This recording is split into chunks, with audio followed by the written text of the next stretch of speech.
2024. Hey, Patrick, What? I thought of something funnier than 2024. Let me hear it. 2025.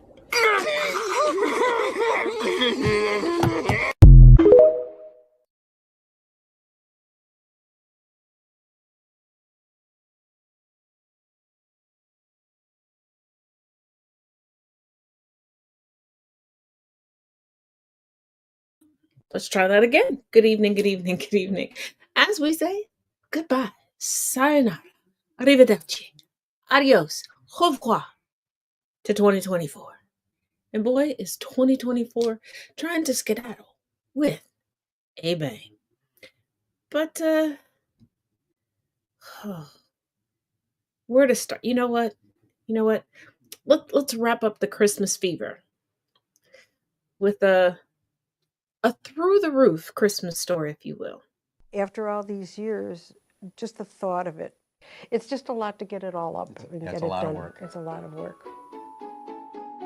Mike and Mary Noonan of Lincolnwood, Illinois, like to raise the roof. Their 6 children and 12 grandchildren come over to open presents under a tree like no other. It's just like fun having it because everyone's like, oh, is that your grandma's house? They're like, how do they fit that in the house? Turns out making a tree go through your roof, or at least appear to, is quite the undertaking. We start this around November 5th. Yeah. So we work on this for a long time to get it done. We did it the first couple of years and it was fun, Mike told the Chicago Tribune. But now we hate it. We really hate it. That was 27 years ago. We did not have LEDs. The heat from the tree turned our thermostat off and turned the heat off in the house. If we wanted to iron something, it would blow the fuse and we'd have to run around and be screaming, turn the fuse box. Yeah. A small price to pay for bringing holiday joy to so many. I don't know how I could ever stop. Yeah, we can't because, stop. you know, it really is joyful when people are happy. It's a great tradition that was started. I hope it never ends.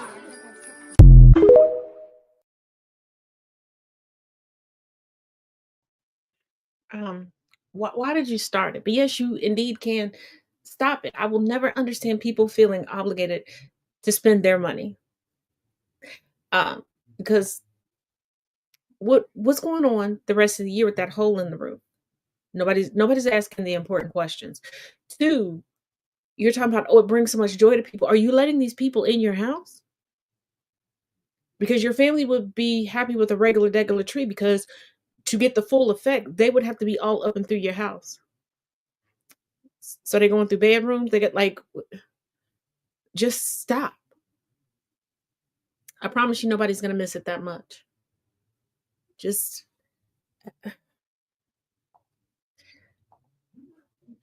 you hate it. You don't want to stop because of things like that. You're making the news. Like who's putting 5 on the electric bill? Who's helping you to, like, you are spending all of your time putting the tree up and taking the tree down. That's your whole year. Putting that tree up and taking it down. So what is it down for? Maybe a month? Maybe?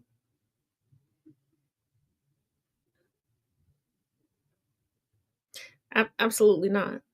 Makes about as much sense as the people who renew their vows every single year.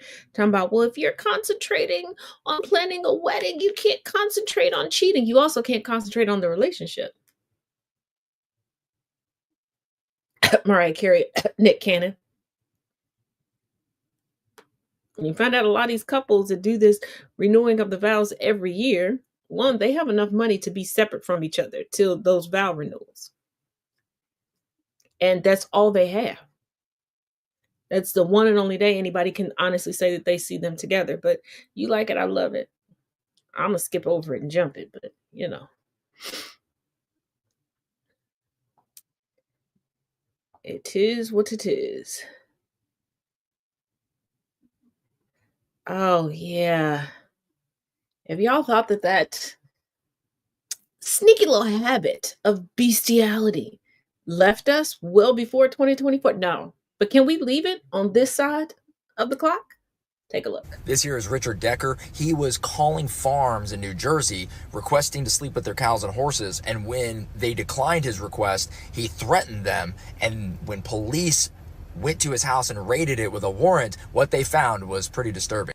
So this is Richard Decker, and in 2019, he was calling up farms in New Jersey and asking them to sleep with their cows and horses. Absolutely not. This is bestiality. It's disgusting. Farmers said no, at which point he would threaten them. One woman said that he threatened to come over there and beat her with a wooden stick. Then, as police found more and more of these calls and investigated it further, they found that he was putting these in people's driveways to blow out their tires and slash their tires, essentially. Now, with all this evidence, police ended up getting a warrant, raiding his house. Inside of his house, they found child pornography and a whole host of other disturbing things around bestiality. On top of it, they found he had been manufacturing his own firearms using the powder from fireworks along with arrows that he had. He ended up getting sentenced to 3 years in prison for, among other things, child pornography, threatening and terroristic threats, manufacturing his own firearms, and bestiality.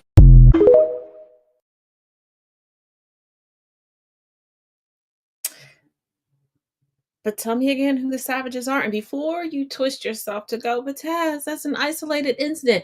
It is not isolated if he was emboldened enough to pick up the phone and call farms and tell them precisely what he wanted the animals for. He didn't lie about it.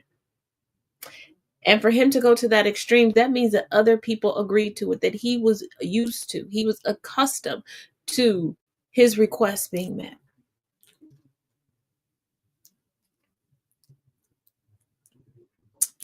Yeah. Yeah.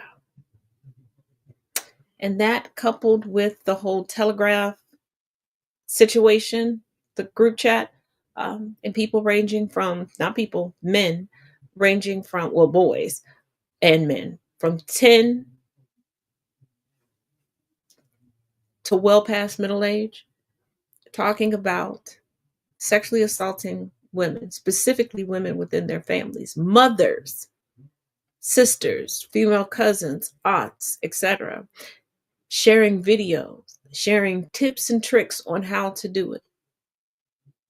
But then feigning ignorance, going, I don't know why these women want the bear. We would be more safe than the bear. Would you? Would you know? And that should also let you know how fucked this civilization that white supremacists and racists are so proud of, that this is nothing new. This is nothing new. And this is why they condition so much of society to be victim blamers and victim shamers. Because they know what it is. They laugh and chuckle and kiki and cover for each other and share trade secrets.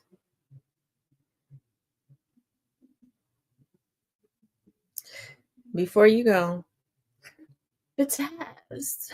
This is why pick me bullshit has to stop. And you all need to recognize when the pick me brand is expanding. And let's take a look at that expansion, shall we? This video where this lady named Lisa, her husband gave her a list of things to do. Me personally, I don't see anything wrong with him wanting her to do things while he's at work. But the list was a little over the top. But at the same time, though, Lisa may not have been doing her job as a wife, a stay-at-home wife. My thing is, if he goes to work and brings home the funds, then you take care of the house, especially if there are no children involved. But the list, though, with the times allotted and everything, that's like a job. He could have just, communicated that to her, said, hey, I need you to be more of a wife, I need you to be more accessible, blase, blase, but instead he made a list. And it came across as a list of demands. It could have been a better way to convey that, but all in all, I support it. You're working, making the money, you at home doing what, nothing? In 2024, you need to be doing something to make his life easier. That's just me, though. But me personally, I'd rather have my own job, my own fund, contribute to the funds of the household. But that's neither here nor there.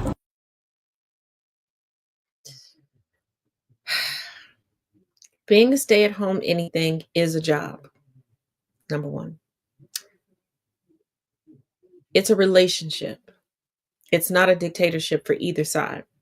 And I need y'all to get out of the mindset that things need to be made easier for the man. Just like I need y'all, like I told y'all before, get out of this somebody's peace bullshit.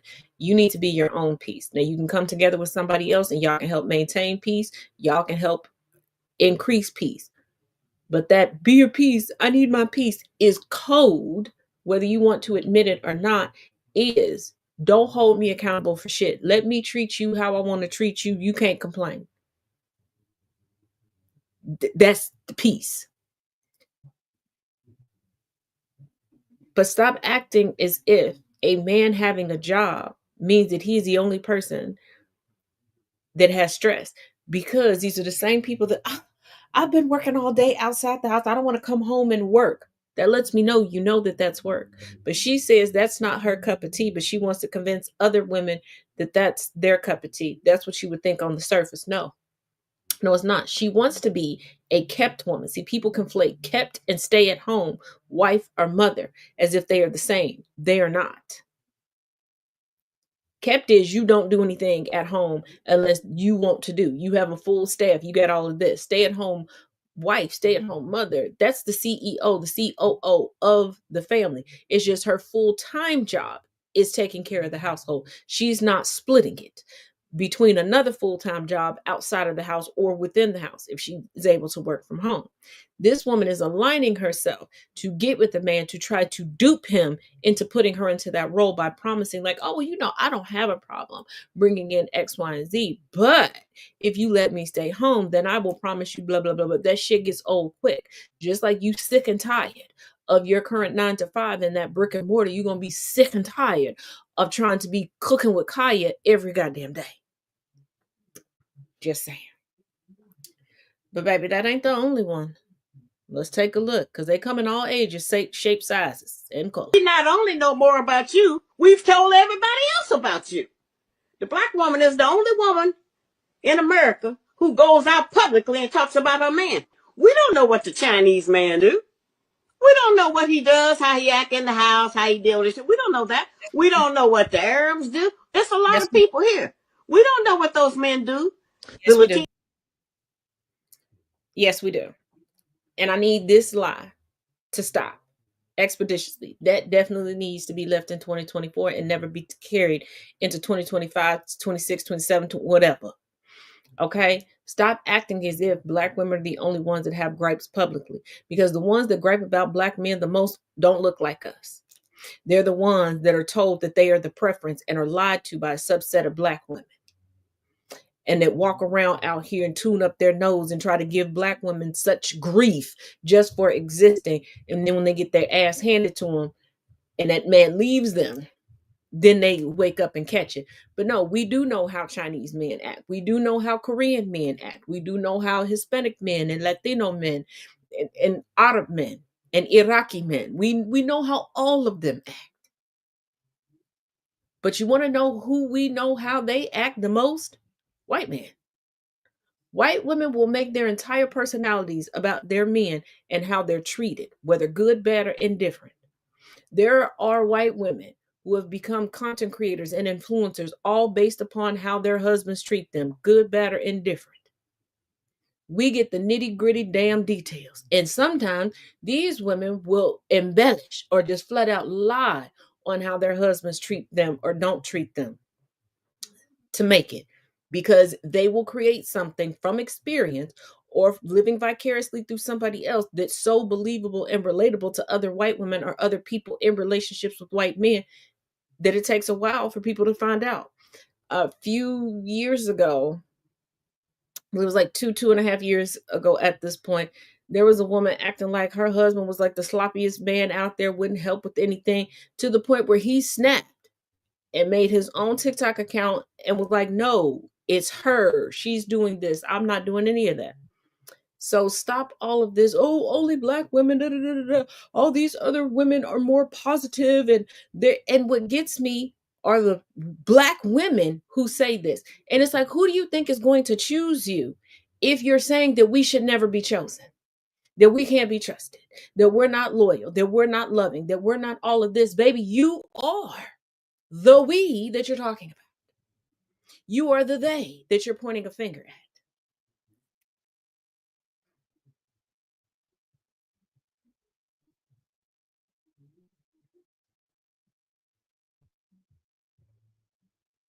And I don't care what race, ethnicity, or nationality you are. Can y'all stop engaging in criminal behavior and putting it on the worldwide forever web? Like, y'all should have learned something when camcorders first came around. And I don't know where you grew up, but in the Midwest, especially at construction sites, little white boys and white teenagers were taking their parents' good, super expensive camcorders out, recording their crimes, and then passing around the tapes for people to watch and their friends. And they started getting caught up because it kept getting to the right person's hands, and they would turn it over to authorities, especially for rewards. But now y'all turning in yourselves. Take a look. The other night, I got arrested at the airport because I was doing a half-off flight. When y'all see people posting half-off flights, no. It ain't no half-off bail when that bail is up there. So basically, the day before yesterday, before I had called my flight, before I even had booked my flight, I seen that the flight was $849. I'm not finna pay $849. Or at least not right now, I'm not. Holidays, no, I'm not. So I seen this dude, he been posting half-off flights for the whole past year. I've been following him for a minute.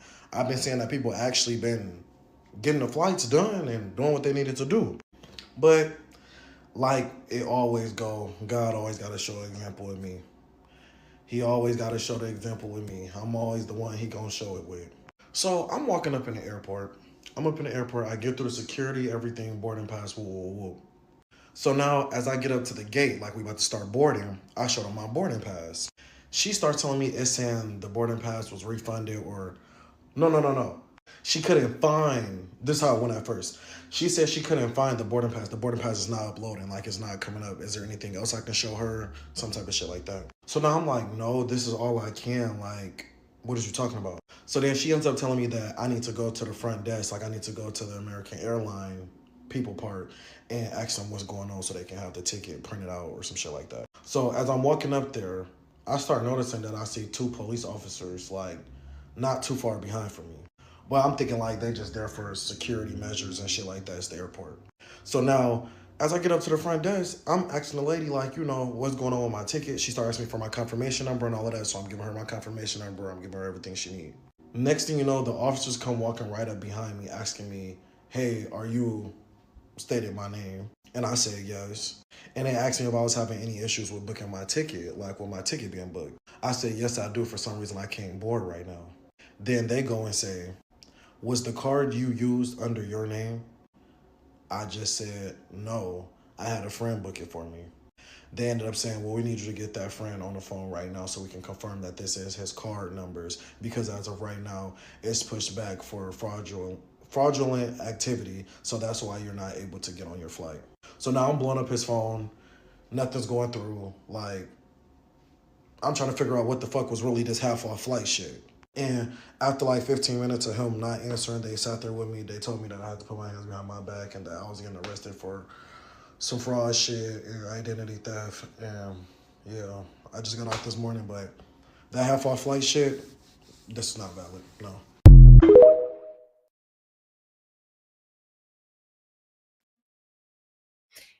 At your big old age, you didn't realize that was fraudulent? You didn't get it from Expedia. You didn't get it from Travelocity. You didn't get it from Kayak. You didn't go through an actual travel agent. You just thought somebody you saw a couple times. And given that, from how you were speaking, you fly often, you know that all the names need to match up, or you need to be able to get on the phone and call someone. There have been times that I've traveled because my dad has booked a ticket for me or, someone else. Cool. Either we're all traveling in a group, so it's easy to verify, or they're one phone call away. They know. Until I tell you I've landed, I've touched down, I've made it to my final destination, you keep that ringer on. But then what really got me was God gonna make an example out of me. No, your stupidity is going to make an example out of you. Okay, unless you hear from the airline themselves that you can redeem some points for half off. They're just being, gracious for once. Absolutely not. And especially if somebody is advertising something in a group through an inbox, like not out in the open baby, they done got your money. Because if they could get you half off, it would be like a promo code. Not, hey, you pay me. Lord Jesus. Fix it. Fix it, Lord.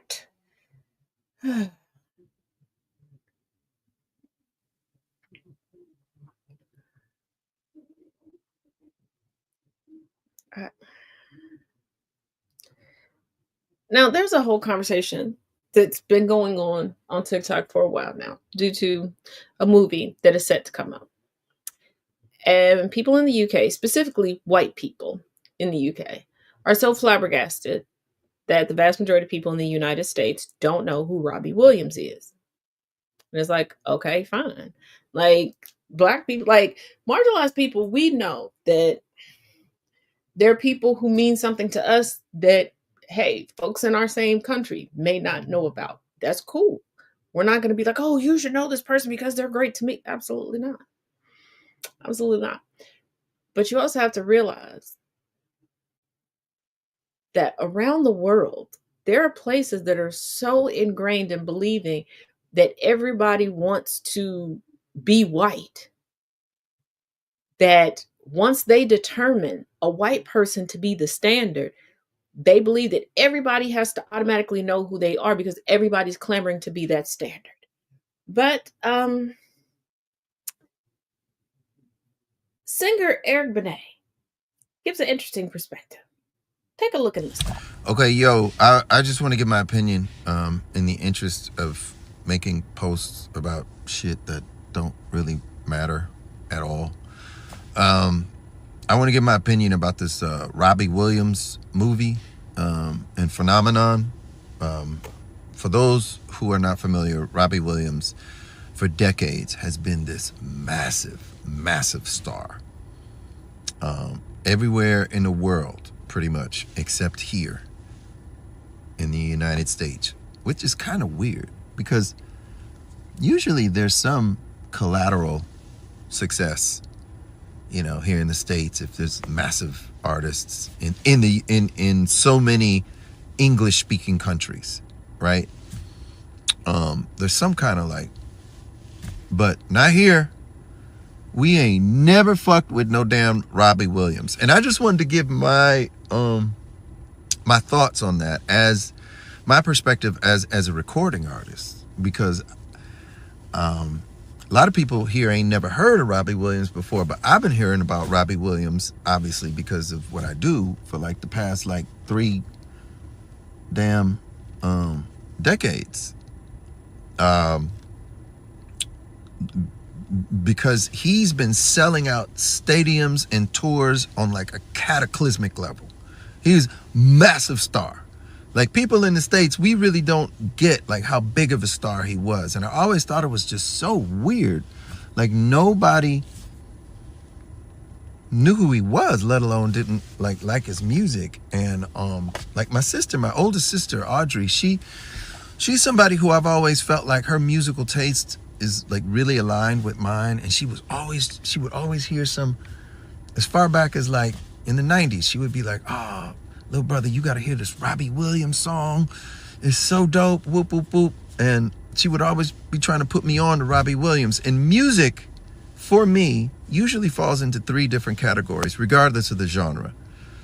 Those 3 categories are: 1, I hate it. I really don't like it to some varying degree, to the point where I never want to hear that song ever again in my life, right? Maybe it's the singing, maybe it's the arrangement, maybe it's just like, oh man, that's so derivative of the 50 billion other things I've been hearing, and it's not even done well, whatever it is. The second category is I like it. There's something about it, like I like it, and oh, that vocal is crazy, or oh, listen to what they did with those horns right there. I've never, there's something about it that I like it to the point where I want to hear it again. Or the third category is I can hear that there's so many good things about this song. Like, wow, it's really well constructed. The mix is great. Those lyrics are incredible. I like the melody. That's creative. But for whatever reason, it just don't resonate with me. And it's not because it's not good. I am able to discern that it's good, or there are many good things about it. It just ain't hitting for me. And that's the category, like, Robbie Williams has always been in for me. Like, when my sister would let me hear a new Robbie Williams song, I'd be like, wow, I like the direction where he's going there. That's dope. Oh man, those strings are crazy. But it just would never resonate with me. And I don't know if that's a cultural thing or it's the UK versus America. I don't know. I don't even know why I made this post, because like I said, this ain't got shit to do with shit. But thing about Robbie Williams was I even I think I met him one time. Yeah, I did. I met him one time. I don't remember where I was. It was some award show. And he was a super cool dude when I met him. I mean, to be the massive star that he was at the time, he was just like a real cool Brit dude. Which made me want to go revisit the music and want to like fuck with it.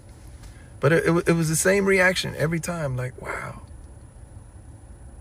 If nothing else, you are consistent, Robbie Williams, because I would hear the song. Sorry, Eric Benet cracks me up with quite a few of his videos. But I still don't know who Robbie Williams is, and that's no shade. That's no tea. There are plenty of people in the United States that saying that I don't know who they are. That's fine.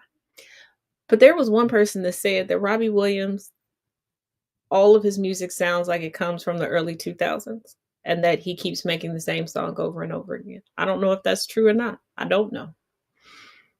But what I'm going to say is, everybody does not want to be white. Everybody does not. And everybody does not need to try to be white. Like, at all. But we are getting some apparent. Hold on. Sorry. Keyboard cover for my keyboard is hitting my leg, making me not so comfortable. But we know. Definitely chasing the past. But real quick, we got to dabble into politics because there's a lot of FAFO going on. And let's start with CloudWatch 199. Sid Harth over on the Twitter. Yes, we know what its adoptive stepdaddy calls it. We will forever call it Twitter. Okay? Okay. And to its OG daddy that got us over on Blue Sky, can you let us put longer videos up there? Thank you. Appreciate it. I'm just saying. Like, we're really past the 60-second videos. I'm really not trying to splice and dice it into 57 parts, like at the beginning of the TikTok. Okay. All right. But back to CloudWatch, Mr. Sid Harth.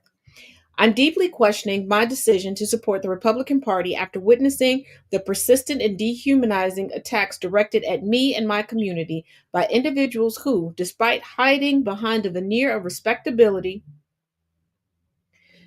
openly harbor and amplify racist ideologies. I've tried to hold on to the belief that these voices represent a vocal minority, not the broader values of the party. But time and again, I am disheartened as accounts with massive followings, many of them wielding significant influence, parrot unhinged conspiracy theories and perpetuate overtly racist tropes without consequence. Yes, he is a brown man that started off saying that he's just now witnessing persistent and dehumanizing attacks because the attacks are towards him. So he ignored the attacks. This is why we say there's no such thing as BIPOC. Just call us black. But let's continue with his statement. This isn't just about isolated comments or fringe behavior. It's about a pattern that reveals an uncomfortable truth about the party's failure to unequivocally reject bigotry. They're the party that's anti-woke, anti-CRT, anti-DEI, anti-affirmative action, anti. They made fun of one of their staunchest supporters at the RNC for giving an Islamic prayer,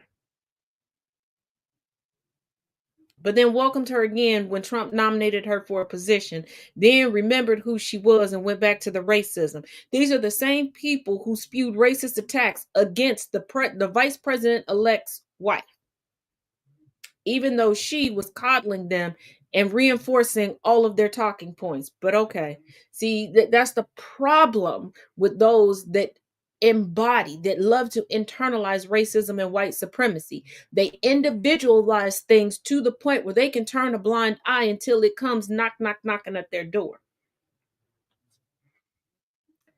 These attacks aren't simply offensive. They are alienating to communities whose values, work ethic, and aspirations align with many conservative principles, yet find themselves consistently vilified. The most troubling part is the normalization of this rhetoric by individuals who should be using their platforms to unite, not divide. What the fuck? What about, excuse me, the GOP, the Grand Old Party, the Confederate war flag touting, swastika wearing, racial slurs spewing, GOP? What part of them did you think was going to be unified? I understand that they are more welcoming and leaning toward bringing brown into the umbrella of whiteness, but that's still going to take decades because they want you to do what everybody else that is now categorized as white did. And excuse me for saying it this way, but I'm going to be blunt with y'all. They want you to breed the brown away. Let me repeat that. They want you to breed the brown away. And then they'll say you're white. It forces one to ask, is this truly the exception, or is it a reflection of the undercurrent that the party is unwilling, of course, uninterested to confront? For a movement that claims to champion merit, individual dignity, and opportunity, it's disheartening to see these ideals betrayed by voices that chose hate over inclusion. They told you that they're hate over inclusion. If the Republican Party wants to grow, they don't. Evolve, they don't. Because they want to be conservative. Y'all do know what they're trying to conserve, right? And truly represent a diverse, they don't. And forward-thinking electorate, they don't. It must take a hard look at its blind spots. The main blind spots, those are the goalposts. That is the target. That is the map. That is the blueprint. Those are the breadcrumbs for them to follow. And the voices it elevates. They know the voices that they elevate because they pay good money in order to do it. They fly these people out, get them new houses to move them to places that they know that they can get them in. They have no problem with these folks pretending at times to be Democrat, Independent, Libertarian, Pink Party, Green Party, Reform Party, hell, even Temperance Party. Yes, they are still a thing until they get in good, and then they have them go ahead and flip-flop. They know what they're doing.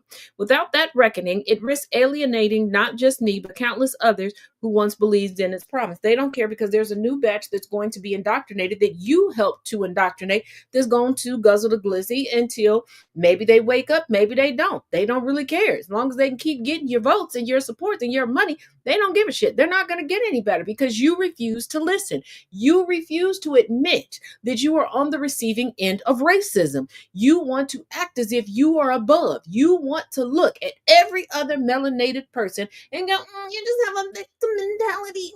I'm beyond that. I pulled myself up by the bootstraps. I rolled up. You didn't. You didn't. And for those that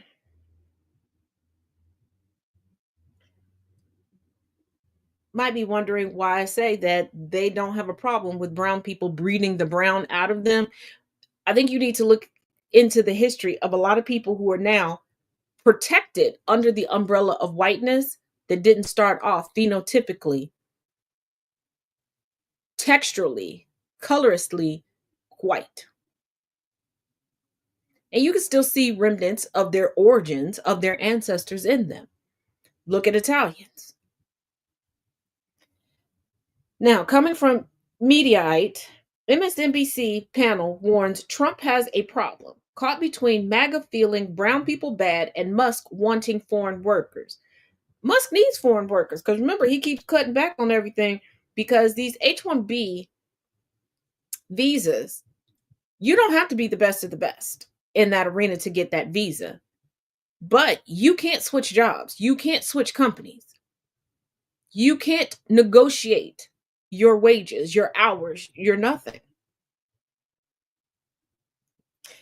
But let's get into this article. MSNBC anchor Eamon led a panel discussion on Friday about the MAGA civil war brewing on X between anti-immigrant hardliners and big tech billionaires who praise H-1B visa program, which brings high-skilled workers into the country. High-skilled is a stretch, but if you want to follow this beef, I have it chronicled. I link everything through the comment section over on TikTok, so you can watch it, and it's labeled each day, the MAGA Meltdown.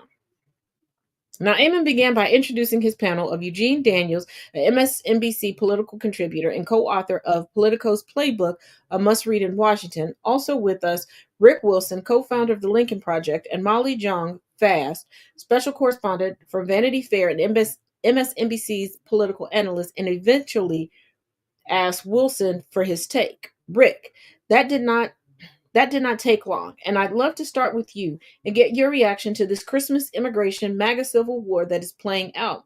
We all could see it coming over the last several months, and now it's fully exploded into the wide open on X nonetheless. It's an inevitability that the hyper-populist, non-college educated part of Trump's base, which is the plurality at the minimum, a majority in certain arguments, were also going to be preconditioned to believe that the word immigration or the word visa always in their minds means brown people bad, Wilson began. Not only this, these are people who were screaming, immigrants are coming to take our jobs. Immigrants are coming to take our jobs. This conversation has exposed what the rest of us have been saying. When people also think of immigrants and the job, they know that in their mind, they're thinking low-level jobs. They're not thinking of anything that would take a college degree, anything that would garner more than 4 or 5 figures. So now they're like, oh shit, we are qualified for these jobs. We're not only shooting ourselves in the foot, but we're shooting our children in the foot, because no matter how much you pay for your children to play, you can't guarantee that they're going to keep that position when they're not qualified. Even if you put them in as a figurehead, there's nothing for them to innovate. What are they truly holding on to?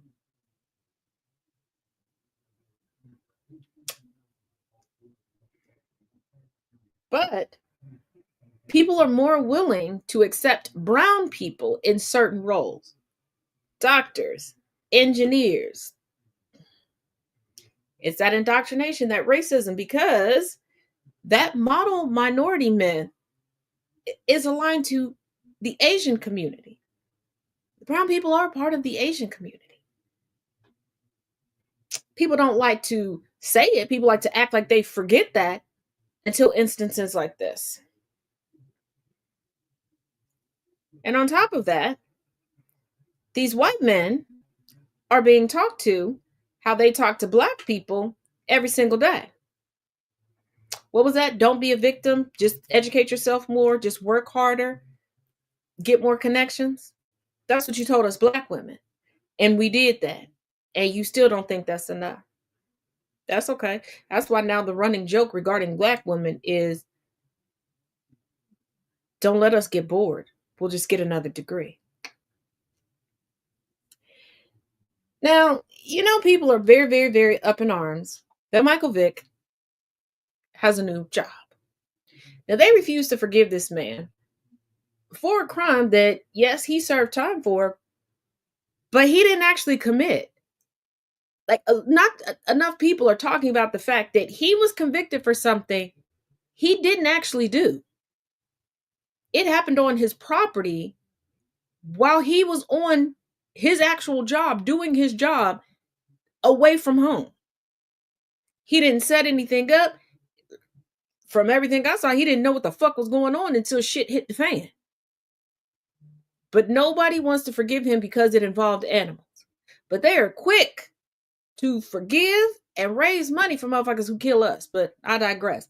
Now, I'll say that to say this. I'm going to need y'all to have that same Michael Vick energy for this heifer, okay?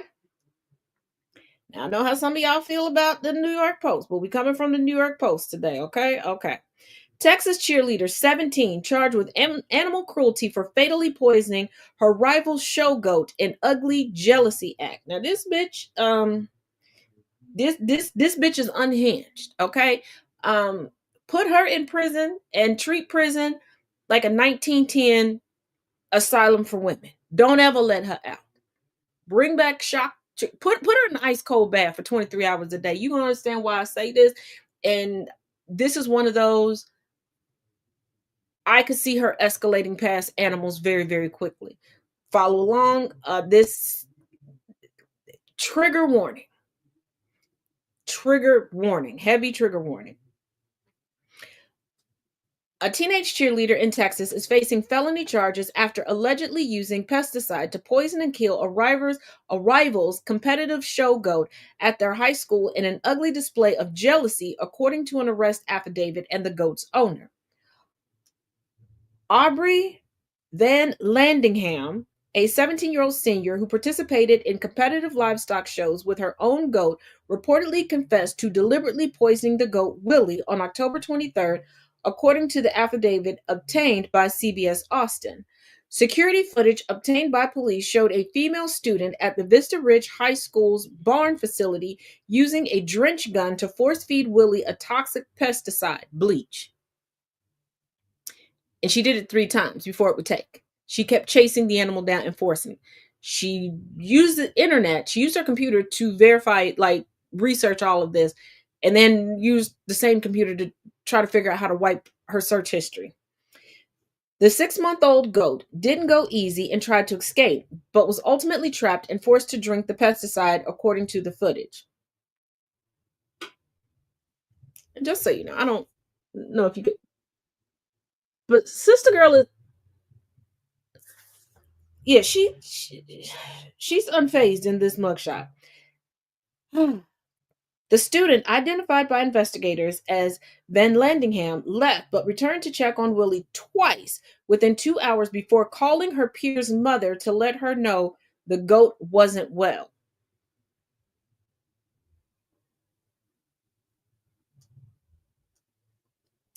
Willie died less than a day later in his owner's arms after he was racked by convulsions and respiratory distress. Van Landingham allegedly told police that she had killed the goat because she believed the goat's owner's 15-year-old daughter was a cheater, according to the affidavit. Not only that, but she had reportedly tried to kill Willie once before and was unsuccessful. If you felt somebody was cheating, why not go to your parents, people over the competitions, gather evidence, but you go straight to murder. She admitted to poisoning him multiple times over several days. So it's a pretty rough situation. We don't believe there's any remorse there. There isn't. We hope she has to serve jail time and get some kind of mental help, the mother of the 15-year-old told the Daily Mail this week. I hope she get her ass beat. It's bizarre. We want justice served. We don't want to slap on the wrist. We want to make sure that she is punished at this point. Hold on. Let me explain something to y'all. Not only did she contact the 15-year-old's mother, she recorded herself poisoning the goat Willie with bleach and sent the footage to the mother. Her admission of crime was very callous, very void of emotion. This is why I said this is the type of person that would elevate quite quickly. The time frame would be very short to human beings.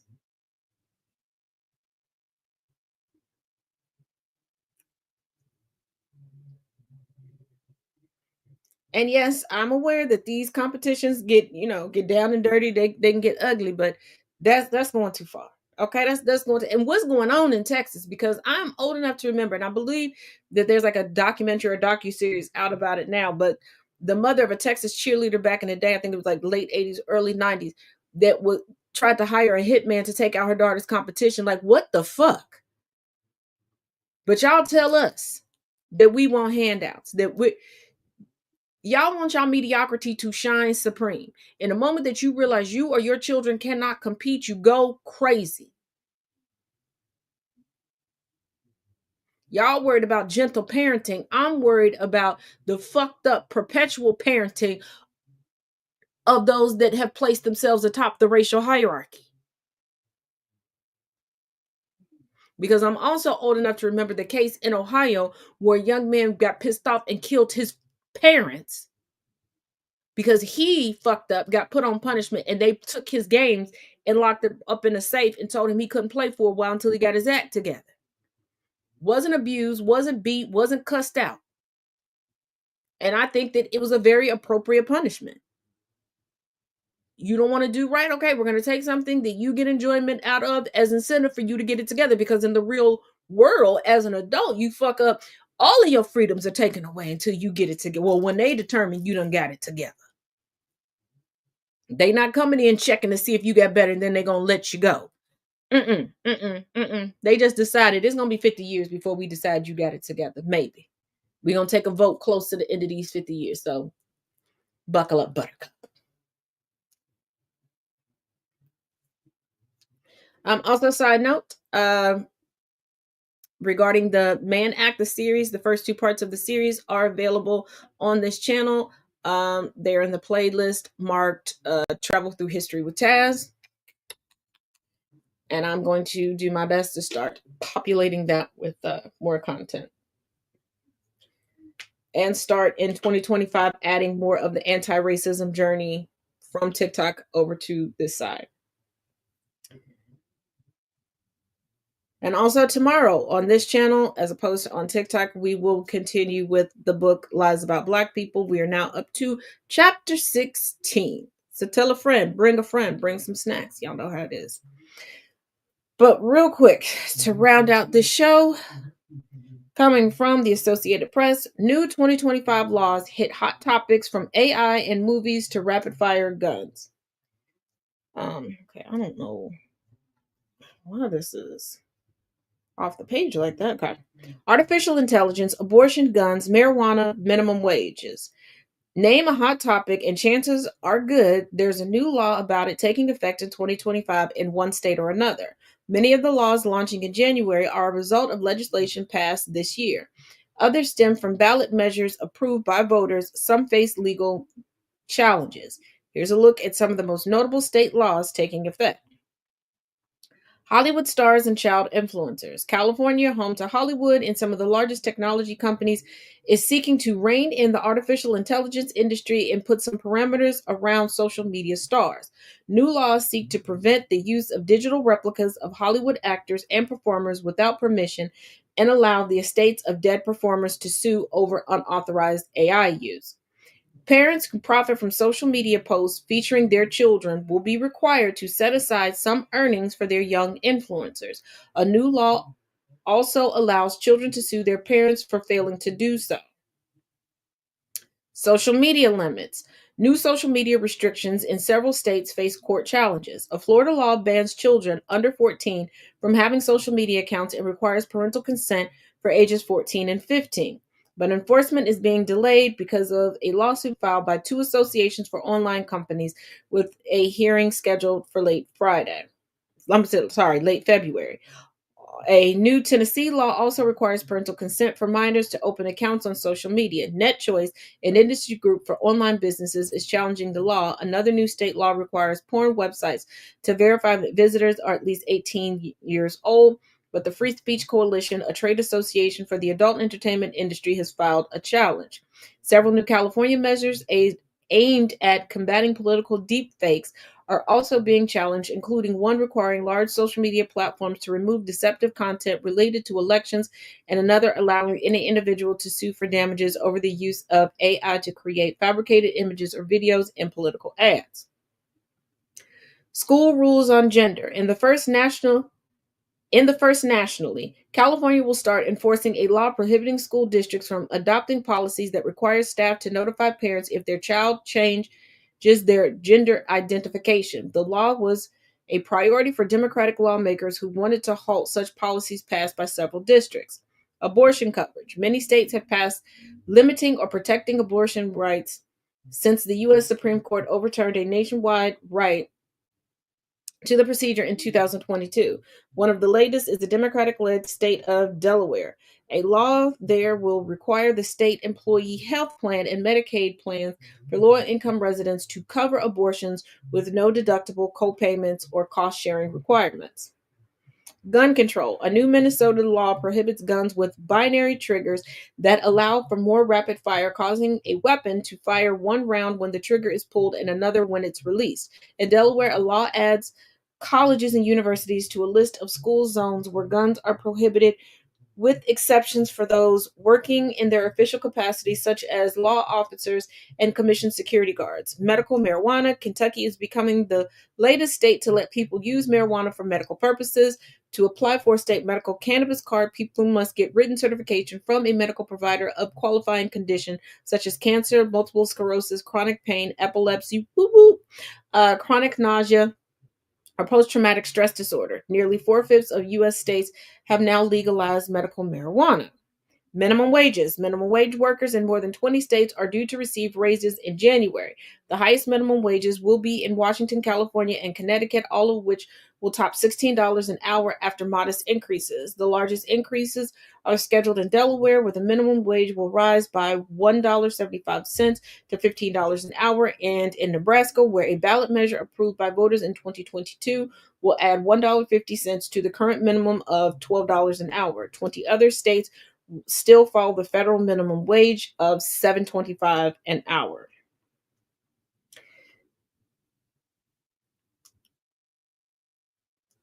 So, okay, here we go. Safer traveling. In Oregon, using drugs on public transit will be considered a misdemeanor crime of interfering with public transportation. While the measure worked its way through the legislature, multiple transportation officials said drug use on buses and trains and at transit stops and stations was making passengers and drivers feel less safe. In Missouri, law enforcement officers have spent the past 16 months issuing warnings to motorists that handheld cell phone use is illegal. Starting with the new year, penalties will kick in. $150 fine for the first violation, progressing to $500 for the third and subsequent offenses, and up to 15 years imprisonment if a driver using a cell phone causes an injury or death. But police must notice a primary violation such as speeding or weaving across lanes to cite motorists for violating the cell phone law. Nah, just go ahead and ticket them. Montana is the only state that hasn't banned texting while driving, according to the National Conference of State Legislatures. Absolutely not. And here's the thing. Before somebody who knows me gets on here and be like, girl, in the early days, I knew you used to text, blah, blah, blah, blah. Okay, when we had our little Nokia phones, okay, before we had the QWERTY keyboard, all right, because there were some phones like, you had the Trios, you had the Blackberries, you had certain cities. Now, I was a Blackberry girly after my Nokia, okay? And that's when you could either have the keyboard that you're used to now or the QWERTY keyboard. Now, you could, your keypad, like memorized for like numbers. You knew, 3 on this, 2 point. You could not look at it and you knew how to type it. Not saying that it was better, but with the keyboards that we have now, yeah, you don't have the touch anymore. Like, you don't have the feel of an actual keyboard. And I had a hybrid BlackBerry for a while where there was a touchscreen, but then there was a keyboard. Like, you could feel the key. And even still, I wasn't going to take a chance. Now, absolutely not. Okay, rounding out. Tax breaks. Tenants in Arizona will no longer have to pay tax on their monthly rent. What? They was paying tax on? Okay. Thanks to the repeal of a law that had allowed cities and towns to impose such taxes. While a victory for renters, the new law is a financial loss for governments. An analysis by Arizona's nonpartisan Joint Legislative Budget Committee estimated that $230 million will be lost in municipal tax revenue during the first full fiscal year of implementation. Yeah, they about to start ticketing y'all more. They about to start they're going to make that money up. Not trust and believe, because ain't nobody about to take a pay cut. Meanwhile, you know what? Real quick, I miss the days where, one, doctors made actual house calls because it gave way to better healthcare, because there are things that are in your house or on your street that are affecting your health that you don't think about. The doctors in the schools and stuff like that, once again. But also when being a politician wasn't a full-time job, where you could go into the general store and talk to your congressperson because they still had you. But I also miss the days when pastors had jobs too, unless they was retired from their jobs, but you know. Meanwhile, Alabama will offer tax credits to businesses that help employees with child care costs. And here's the thing. Companies, if you still have a brick and mortar, you do realize you can put together a daycare exclusive for your employees and hire additional employees for that.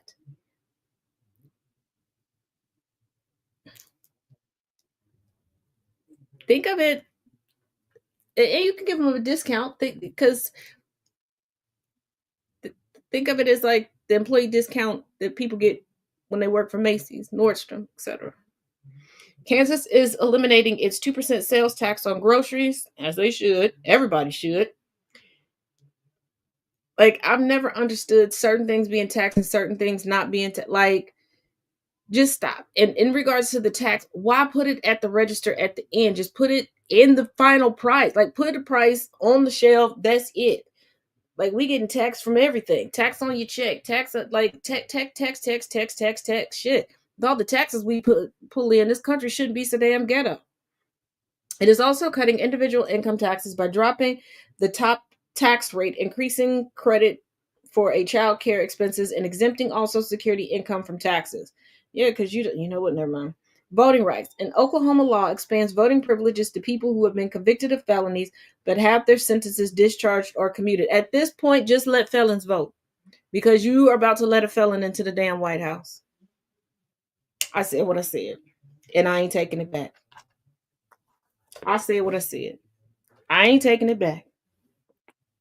I'm not. Not at all. Not even a little bit. Not a little bit. Not a lot of it. I'm not even going to look to the side and pretend like I'm going to take it back. Absolutely not. But be safe out there should you be going outside of the house. If not, do not overindulge while in the house. Don't get yourself sick because the headache will still be with you in the morning.